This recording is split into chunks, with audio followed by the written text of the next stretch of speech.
sich nur als Impostern.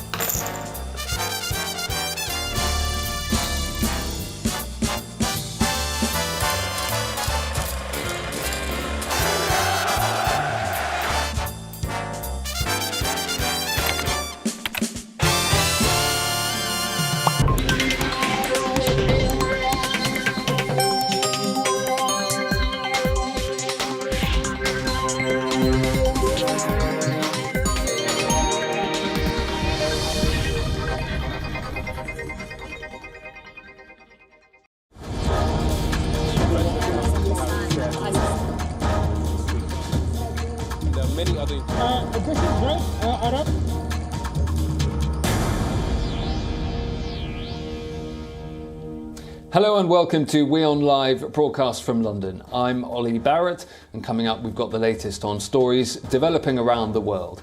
We'll start with the headlines.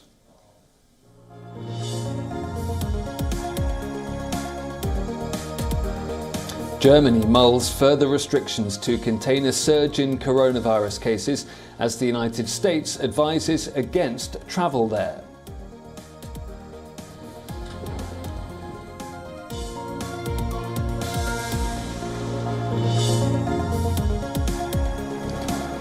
At least 45 people are killed as a bus catches fire on a highway in Bulgaria.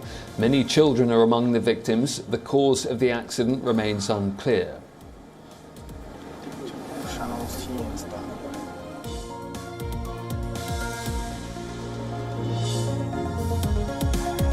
Belarusian leader Alexander Lukashenko warns of a war if the migrant crisis deteriorates further. He, however, says he does not seek confrontation with Poland.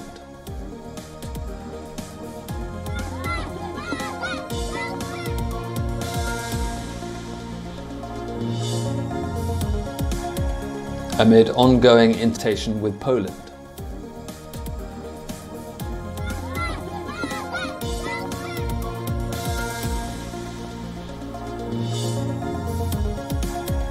Amid ongoing international concern over tennis star Peng Shuai's whereabouts, China says the case is being maliciously hyped up and politicized.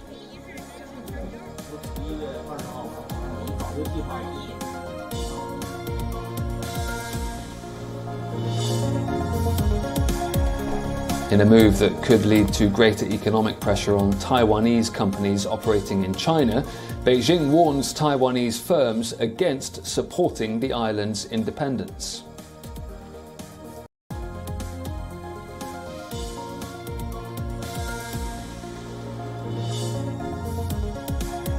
Italy's competition watchdog imposes fines totaling $225 million on Amazon and Apple for infringing EU laws.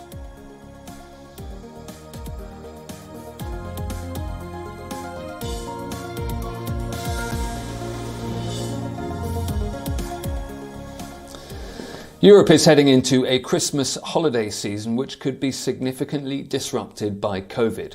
Austria has already entered a lockdown, and other members of the European Union are contemplating stricter restrictions as well.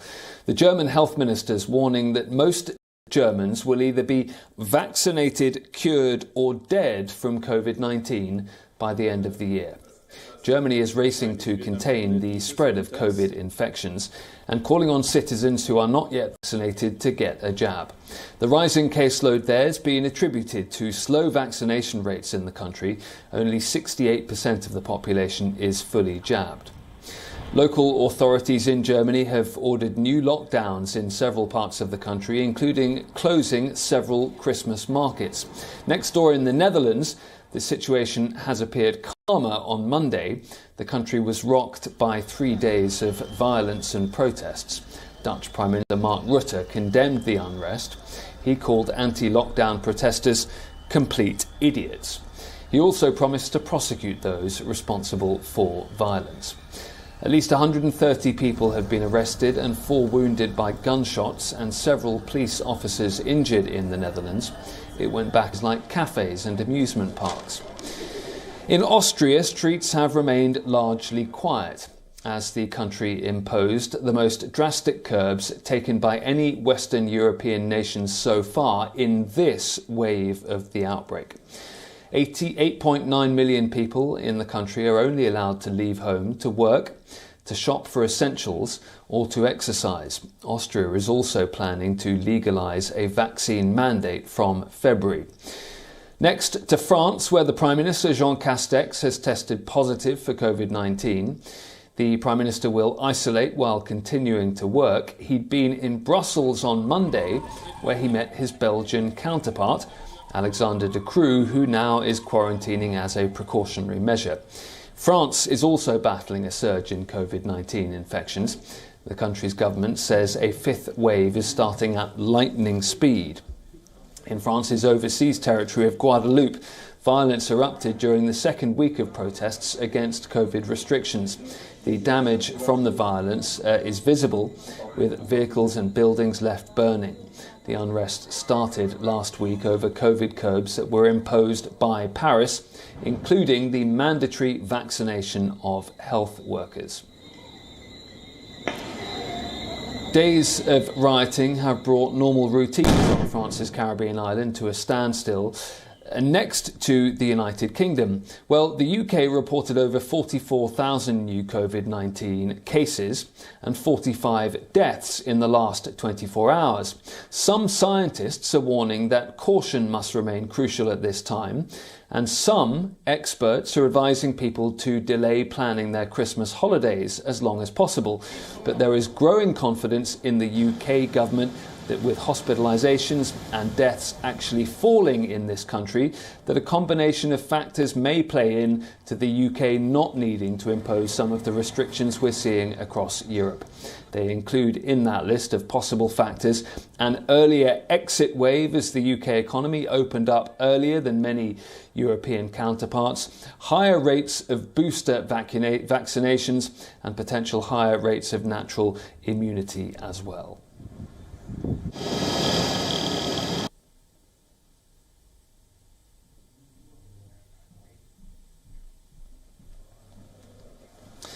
Boris Johnson is under pressure over Peppa Pig. The latest row that is engulfing the UK government centres around Boris Johnson's fascination with the character. He was making a speech to the Chamber of British Industries, supposedly about how green policies in the UK can help with his levelling up process. Part of the way through his keynote address at the CBI, there was a long, awkward pause where Boris Johnson lost his place. He was seen to be shuffling sheets of paper and apologising. Opposition lawmakers say the speech was shambolic. Boris Johnson's reference to Peppa Pig was to try and make a point about the importance of creativity in the private sector. He then had car engine noises that he was making during the speech. He compared his 10-point plan for a green economy to the biblical 10 Commandments as well. So with safer streets, with great local schools, with fantastic broadband, forgive me. Yesterday I went, as we all must, to Peppa Pig World. I don't know if you've been to Peppa Pig World. Hands up anyone who's been to Peppa Pig World. And Peppa Pig World is very much my kind of place. It has very safe streets, discipline in schools, heavy emphasis on new mass transit systems, I notice, even if they're a bit stereotypical about Daddy Pig. But the real lesson for me, going to Peppa Pig World, and I'm surprised you haven't been there, was about the power of UK creativity. Who would have believed, Tony, that a pig that looks like a hairdryer, or possibly a sort of Picasso-like hairdryer, a pig that was rejected by the BBC, would now be exported to 180 countries with theme parks both in America and in China as well as in the New Forest, and a business that's worth at least £6 billion to this country, £6 billion and counting. Now, I think that is pure genius, don't you? Well, opposition lawmakers say that the speech showed Boris Johnson doesn't take his commitment to business seriously. A number of Conservative MPs in his own party are increasingly concerned as well about the leadership being shown by Boris Johnson and his number 10 Downing Street operation. Boris Johnson says he thought his speech went down well. Conceivably have come up with Pepper. So, thank you for joining us. Next to Bulgaria, where at least 45 people have been killed after a bus caught fire on a highway in the west of the country. At least 12 children are among the victims. People with burns were rushed to hospital for treatment. Reports say there were a total of 52 people on board the bus when it crashed. The cause is not immediately clear. The bus was reportedly registered in North Macedonia and was mainly carrying passengers from that country. A Bulgarian official says it was unclear if the bus had caught fire and then crashed or burst into flames after crashing. Officials say the vehicle appeared to hit a highway barrier either before or after catching fire. The Macedonian foreign minister says the bus was returning to the capital Skopje after a holiday trip to Istanbul.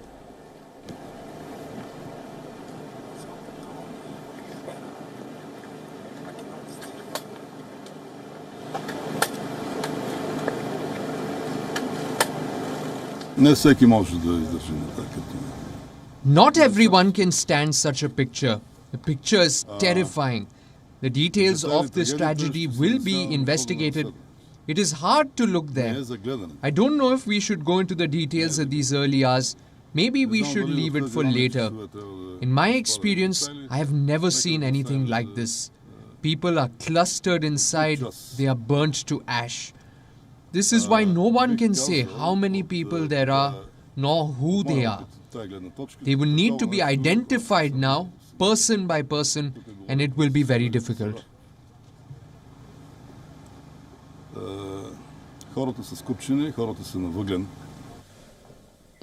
The president of Belarus, Alexander Lukashenko, has a warning. He says war will be unavoidable if the situation doesn't improve at the border with Poland. He says Belarus seeks no confrontation with Poland, but Belarus wants the European Union to take in 2,000 of the migrants gathered there, but also says that European officials are refusing any contact on the subject.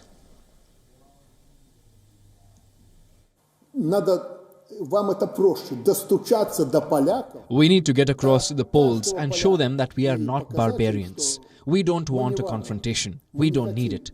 Because we understand that if we overdo it, a war will be unavoidable and it will be a catastrophe.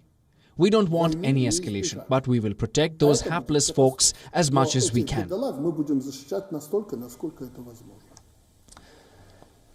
EU countries, including Germany, have rejected Belarus's call to accept migrants. Europe accuses Lukashenko of engineering the crisis. It started in March this year when Belarus simplified visa rules. This was done for West Asian nations, especially Iraq. Thousands were provided with tourist visas. Documents suggest travel agencies in West Asia were working in partnership with tour operators in Belarus. All that a migrant had to do was take a flight to Belarus, and from there they could drive to the border. Many of the migrants were lured there by Belarusian travel bureaus, with middlemen offering them a passage to the European Union.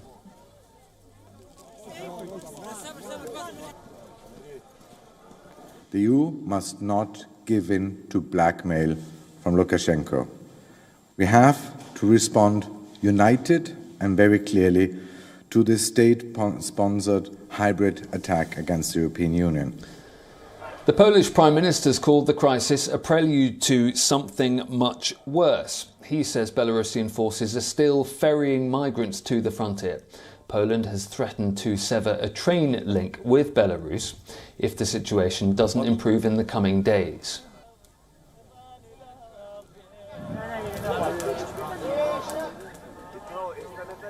Nie dopuścimy do tego, żeby ktokolwiek poniewierał.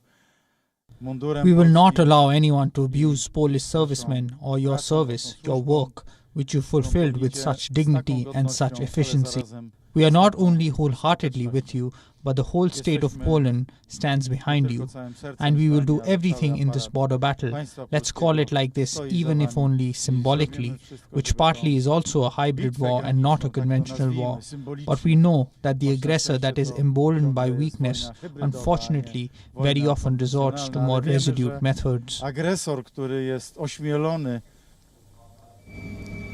As many as 13 migrants have died at the border.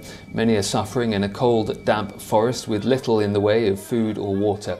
Some have claimed that Belarusian troops have tried to force them into Lithuania.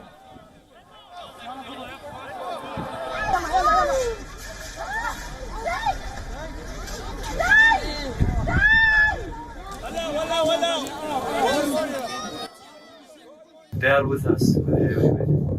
We try to come back lots of time, but we failed. They bring us back to again and again. For many of the migrants, they say they're caught between the fear of returning to their conflict-ridden homelands and the hope of a better life ahead.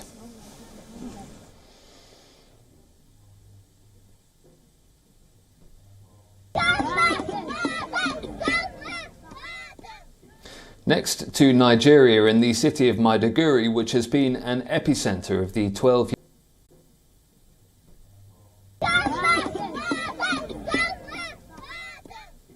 Next to Nigeria and the city of Maiduguri, which has been an epicentre of the 12-year battle against Islamist terrorism. The past 10 months have been tough for the 800,000 people in the city, struggling to revive and rebuild their economy without, at times, power from the national grid. Power lines to the city were bombed by terrorists in January. The last 10 months have been the toughest in Gaba Zango's nearly 50-year career. He owns a printing press in Nigeria's northeastern Maiduguri. But amid a long-running battle against militants, the city of 800,000 people is cut off from the national grid. His business, like the rest in Maiduguri, is now dependent on expensive and polluting generators. We used 2 generators in shift. But at that time, the gas was okay, the price of gas is okay, diesel. But now it has gone to an extent that every day, if we have to work, we have to buy 9,000 naira gas every day. Maiduguri is the capital of Borno State, the epicenter of a 12-year battle against militants. In January, transmission lines were bombed, cutting the city's power. The lines were fixed and destroyed again within 48 hours. The next month, a repair vehicle hit an improvised explosive device, killing 1 soldier and injuring 3 workers. The lack of power is stifling the city's economy, and those who cannot earn enough through the legitimate economy may be lured into working with militants who roam just outside the city, once Tenure Latayo of the Institute for Security Studies.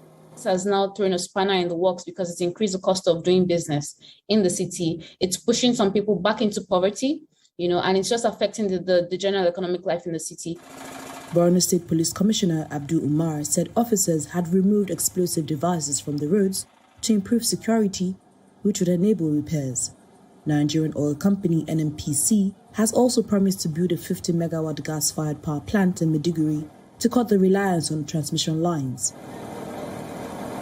But the timeline for both the transmission line repairs and the plant remains unclear. It's taken around 150 years, but 13 stolen Ethiopian artefacts, following a battle between the British and the Ethiopian forces, have returned to the African nation following months of negotiations. After a century and a half away, 13 stolen Ethiopian artefacts have returned home. The items, according to officials, are part of the largest act of restitution in Ethiopia's history, repatriated following months of negotiations. They were put on show in Addis Ababa at the weekend, at a press conference with Tourism Minister Nesise Chala. Our country's ancient civilization, history, artifacts, fingerprints of indigenous knowledge, culture and value have been looted through war and smuggled out illegally. At this moment, countless treasures of ours are found in various countries' museums, research institutes and in the hands of individuals. These particular items, including an ornate processional cross and a richly coloured triptych depicting the crucifixion of Jesus, were taken in 1868, after the Battle of Magdala between the British and Ethiopian empires. Teferi Mellers, Ethiopia's UK ambassador, said many of the treasures were located in Britain. It was not possible to return all of them. However, these treasures are the biggest so far in number and in kind. This is the first time this quantity of treasure is returned home. But the work is far from over. Teferi said Ethiopia is negotiating with the British Museum for the return of 12 tablets. They are replicas of the Ark of the Covenant and are sacred in the Ethiopian Orthodox Church. British museums have long resisted campaigns for the return of artworks, often citing legislation that bans them from disposing of their collections. But pressure has increased, and last year the British Museum said it would loan some works to Nigeria for a new museum due to open in 2023. The restitution also comes as a conflict between Ethiopia's federal government and the Tigray People's Liberation Front continues to rage. Teferi warned that cultural artefacts are being destroyed and looted in the fighting, saying that without the treasures, there's no history. And without history, no nation. Across Bethlehem, small businessmen, souvenir sellers and hoteliers have been struggling to make a living in 2020. Now, Bethlehem's Palestinians are hopeful that the number of tourists will rise this Christmas. We'll leave you with that report. Thanks for watching WION. The trickle of tourists is sometimes scarcely enough to fill a manger, let alone an inn. But Bethlehem's Palestinians are hopeful that numbers will rise in the month before Christmas. The traditional birthplace of Jesus was shuttered by the global health crisis last year, ravaging the tourism-dependent economy and leading some hoteliers to consider selling up. Souvenir shop owner Fadi Banan is trying to stay optimistic. I would encourage everyone to come and visit the Holy Land. It's the time, it's the right time to come. Okay, a lot of groups are coming, they're starting to come. Everything is safe and we are ready. We are ready for that. This year, Israel has eased curbs on foreign tourists in time for Christmas. Because of the COVID, we couldn't travel, but now God has let us travel here to Bethlehem, and it's really special for us. While grateful for the return of some foreign tourists and Christian Palestinians from the West Bank and Israel, it's still a far cry from the 3.5 million visitors who came in winter 2019. Bethlehem's municipality scaled back the town's Christmas market last year and banned most spectators from the tree lighting ceremony.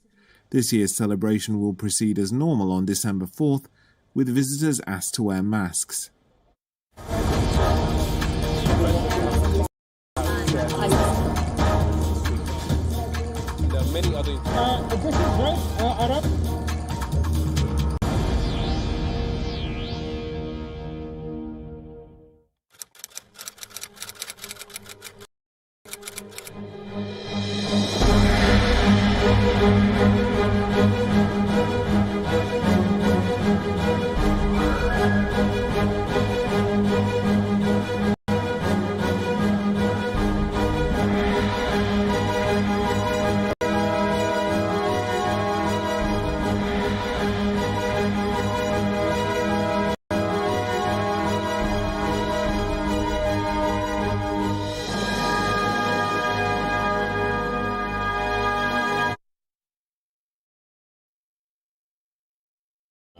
India's global voice, the channel that biggest stories from across the world through India's lens. Now available in more than 190 countries worldwide. Because we believe that the world is one. Watch us in Africa, Europe, USA and Canada, South America, Asia Pacific, Middle East and North African regions. Available on these digital platforms across the world. WION. World is one.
impact.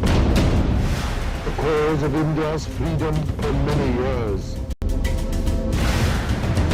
I, Joseph Robinette Biden Jr. America is a constant work in progress.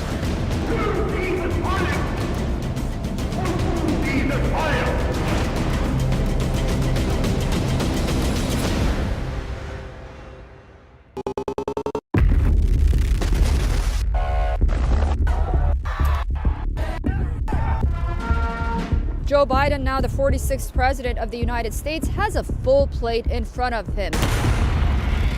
Afghanistan has been the heart of American military power.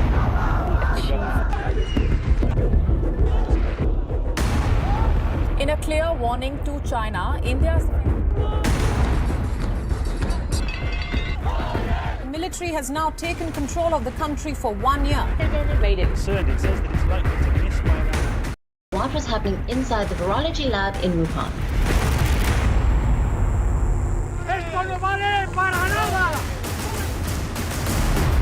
One ship was able to freeze global trade. We want love, we want peace, we want equality! There are A traditional recipe, and it's really very delicious.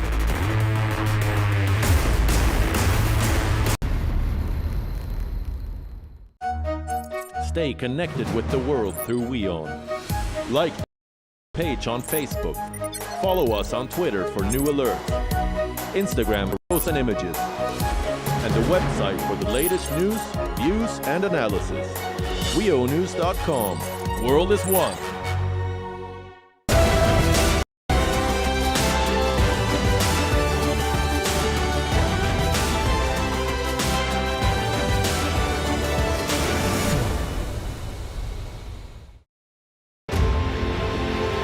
It's code red for humanity.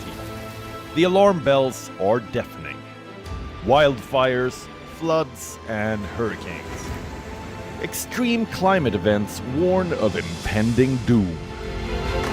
Is the world heading towards a climate catastrophe? Watch WION's Climate Tracker, weekdays at 12 p.m. GMT, 5:30 p.m. IST.